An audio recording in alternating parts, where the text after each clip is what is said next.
Alright, hello everyone and welcome back. My name is Magduit and we're here again with another video. Today is a spicy one because we're back in FL again, you know how it is. I like to use a lot of different DAWs.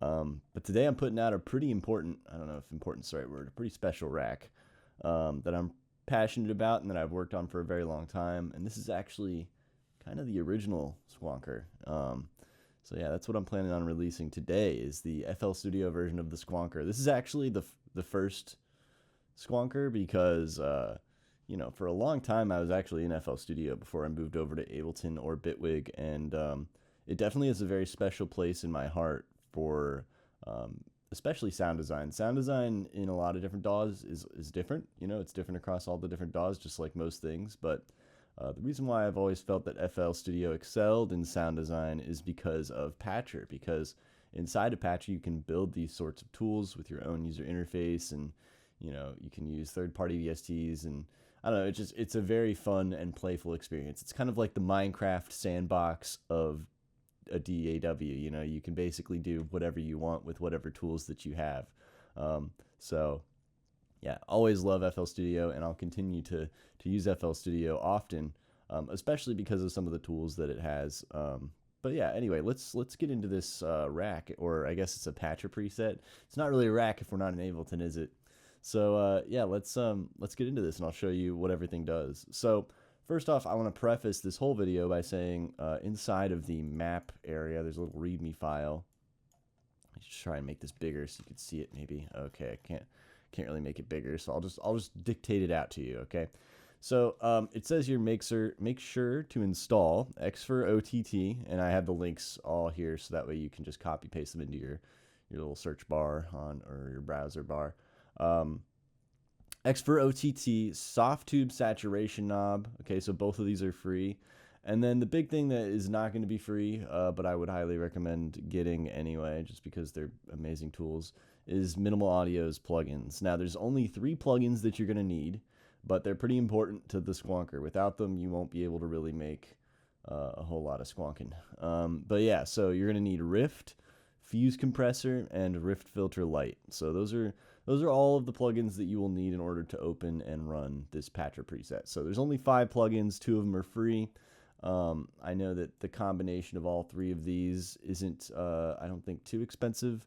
But yeah, it's worth it. And worst case scenario, you can always get the subscription from Minimal Audio, and that will work too. So anyway, so that's what we got here. Let's go back to the interface here so we don't have to look at this spaghetti mess. But yeah, so I'll go over what all these things do, all the buttons, all the knobs, and then yeah, then we'll be done with the video. So the first thing is the bypass. We all know what that does. It just kind of disables the plugin. That way, if you want to see what your sound was sounding like before and after, you can do that very easily. You just click this button here. The next, and also by default, so let me just bypass. Got a little saw square. This is a square wave, saw wave. So we got a little saw wave here. Maybe I'll use this one just so we got a little bit. That's a triangle wave. Now that's a saw wave. Maybe I'll turn down the volume a little bit so you can hear me. So yeah, that's what it sounds like with it bypassed. When it's not bypassed, there's automatically a little bit of fattening, a little bit of multi-band compression that happens. Now that's just something that I always do on pretty much every single one of my bass sounds, so or squonked sounds. So that's why that's a thing. I just wanted to kind of preface with that. All right, so let's jump into each of these categories here. These little, they're kind of organized by columns, and they kind of go from beginning to end as far as how you should adjust them. Now, obviously, you can do whatever you want. The reason why these buttons are here is so that you can choose which ones you want to use. But if you were to use all of them, I would start from the left and then work your way right. So the morph knob, it does some very soft filtering by default, which sometimes is nice. You can also increase the scale. You can adjust the pinch and shift of it.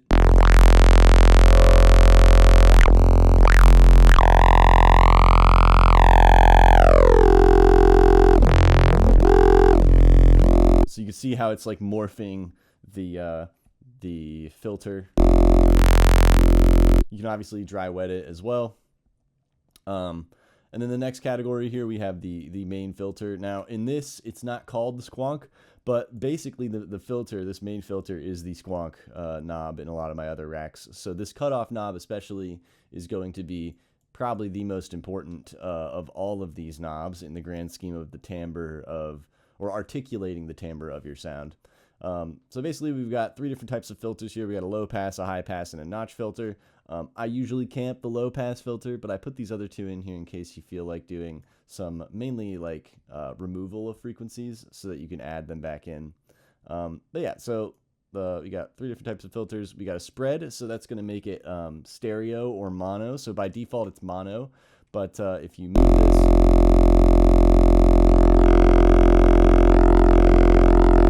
you can see how it basically just creates this kind of stereo effect.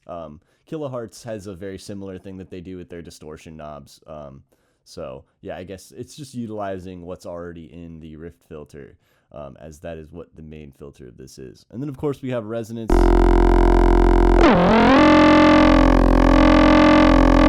So we can adjust how much the tonality is coming out of that filter.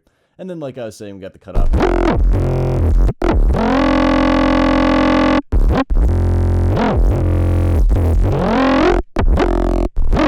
which, as I was saying earlier, is probably the most important part of the entire thing. But anyway, so that's the second step. So for now, I'll just leave that. And you can see how fun it is with the stereo especially. But anyway, on to the next column here. So the shifter is kind of a wacky one. I put this here because, well, shifted basses have a very unique sound, and here I'll show you what I mean by that.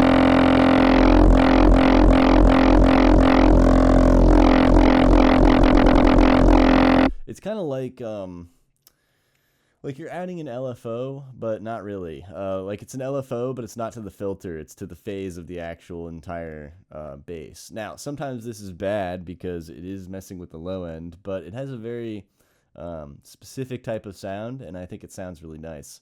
And you'll see that I have shifters in all my other Sqwonkers as well.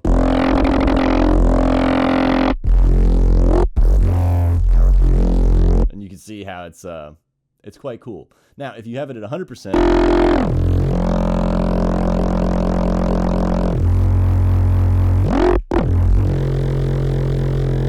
it doesn't create that effect of like phasing, which is kind of nice. So if you did want to like use it and not destroy the phase of your sound, you can have it at 100%. But then it doesn't have that character that I think I really enjoy. So I usually just leave it at 50% when I do use this, but I do not use it all the time. In fact, I would say out of all the squonked mud pies I've made, I probably use the shifter maybe 1 out of every 10 times. So it's a really cool sound design thing to have as like fills, but I would not recommend using it for like your main bass sound throughout the majority of your track. But it's really nice for fills. Anyway, on to the next little thing here. So we got reverb, or verb, because reverb is like too many letters, man. I don't know why I labeled it verb, but yeah, it's reverb. And basically you have a mix and a decay. This is a very, very, very short reverb, but the idea here is it kind of gives you some space whenever you do movements with your cutoff. So if we listen here.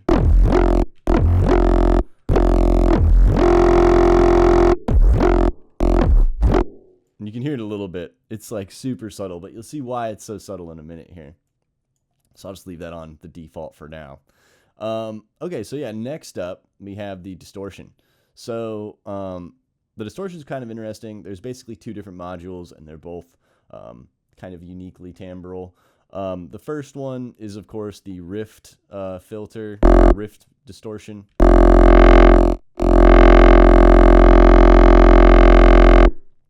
Super subtle again. You can kind of see how you can kind of smooth out. It kind of has this thing where it goes from harsher to smoother to harsher again. So, and yeah, I really enjoy this distortion a lot. Of course, we got a mix, so you can kind of be even more subtle with it. And then, of course, we have the saturation drive. This is the soft tube saturator.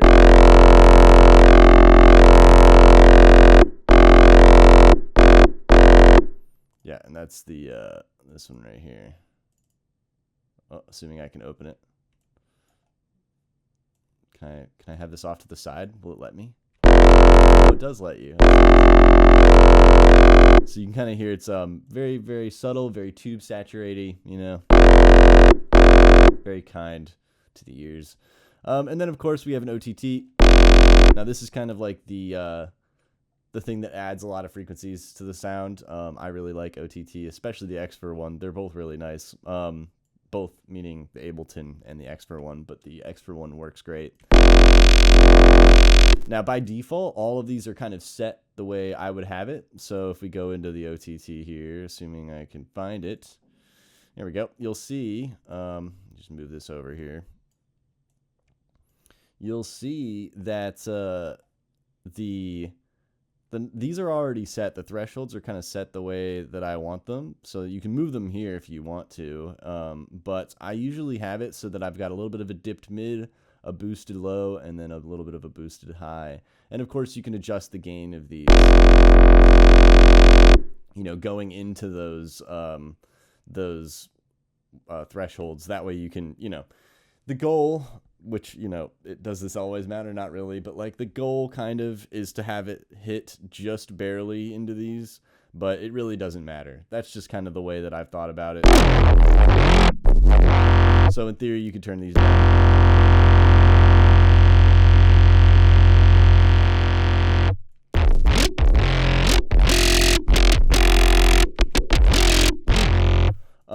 But yeah, does that matter though? Not really. Like you'll see, you know what? I'll even show you why it doesn't really matter too much. We'll have it just blasting into there. But the idea here is you're adding harmonics. You're bringing out a lot of frequencies that weren't normally heard because you're doing that multi-band compression. You know, it does a good job at kind of bringing forward a lot of frequencies. Anyway, the last section here is the fuse compressor section, and this is a pretty fun section because the fuse compressor is essentially another OTT, but it's kind of a little bit more specific, and you'll see the difference. It's like, I would say it's very good at controlling everything the way that you want it from a loudness perspective. So the big two sliders here, the upwards and downwards compression, are probably the most important things inside of this little section here, and your goal is to kind of push it as far up as you can, and you can also be, of course, controlling the downwards compression. So you can see how much quieter it gets when we bring down this downwards compression and how much louder it is when we bring up the upwards compression. And the goal here is to kind of make a how do you describe this here? It's kind of like a little room for the volume to sit in. So the downwards compression, usually I have sitting above the upwards compression, and then the upwards compression I usually have sitting below the downwards compression. I'm kind of creating like a little, in fact, maybe I can just take a quick screenshot here and show you. Yeah, because we can do that. We're on a computer. Woo! All right, so yeah. Let me just make this bigger here. So the goal here, maybe make it less wide. The goal here is to kind of create a little box. Let me see. Is there a box? Oh, perfect. Little box where your sound is going to sit.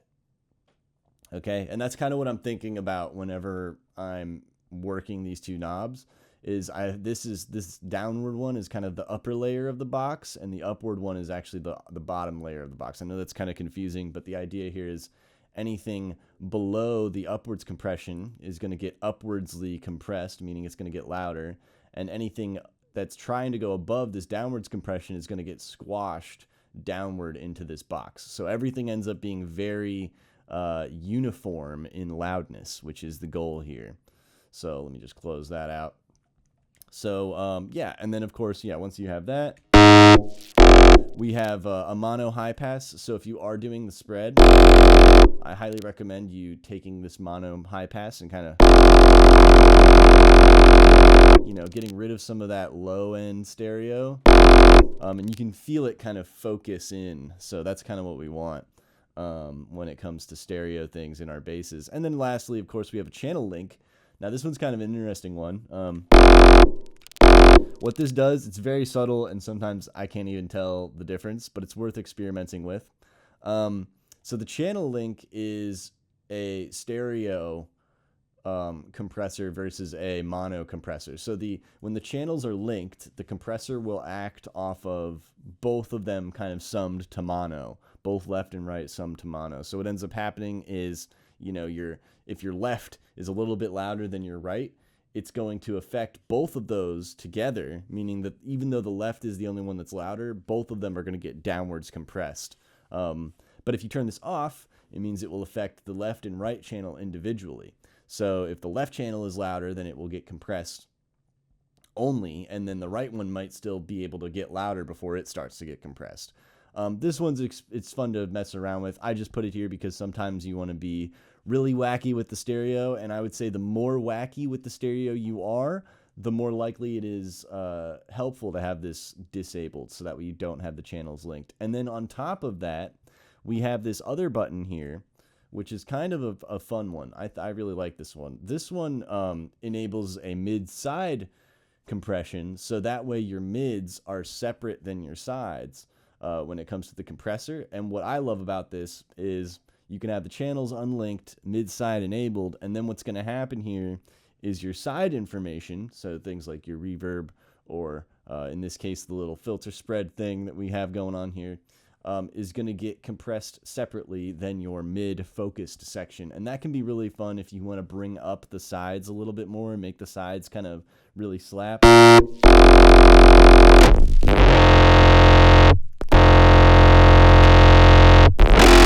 And you can hear it. It's super subtle. It's very hard to tell, but it's almost like the higher frequencies on the sides feel louder when mid-side is enabled, and that's because you have the mid-side enabled. So it lets the quieter sides become louder. Anyway, let's put these back on the default. I usually don't mess with these too much, but sometimes it's good to know that they exist and that you can play with them. But yeah, so that's pretty much everything. And obviously you can combine all these together. They're all automatable. You can just activate them here and then automate them. So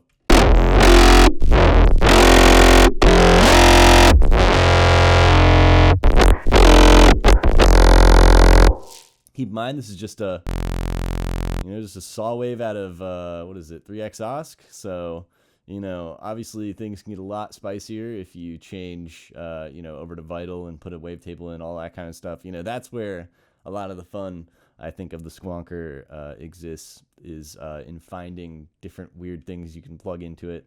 But yeah, and honestly, I've even used this as just a loudening tool. Sometimes I'll just use these last three together, and kind of ignore the whole squonk section here, this whole left half. And I think it works great. And of course, yeah, you can use any number of these. You don't have to make it louder. Maybe you just want to use the filter and put on your own, clipper or whatever, at the end of this, to make it loud. But yeah. That's pretty much it. That's all I wanted to go over. I just wanted to put out this video when I dropped this rack because it's a little bit confusing. And I said rack again. It's a patcher preset, isn't it? Yeah. The Sqwonker is definitely something that I love, and I hope you guys love it too. And I'll keep putting out new updates for the Sqwonker, I guess, forever. The next one is probably Bitwig, so Bitwiggers, stay tuned to that. But yeah, I think that's it for today. Thank you guys for watching. I hope you guys enjoy the rack or patcher preset. This one's not going to be free, so you do have to be a paid patron. But as you can see, that's because this one definitely took a lot of time to make. So, time is money, I guess, in the world we live in. So, yeah, I appreciate it. And I appreciate the support so I can keep making cool things like this for you guys to play with. So, yeah. Have a good one. I'll see you soon. Peace.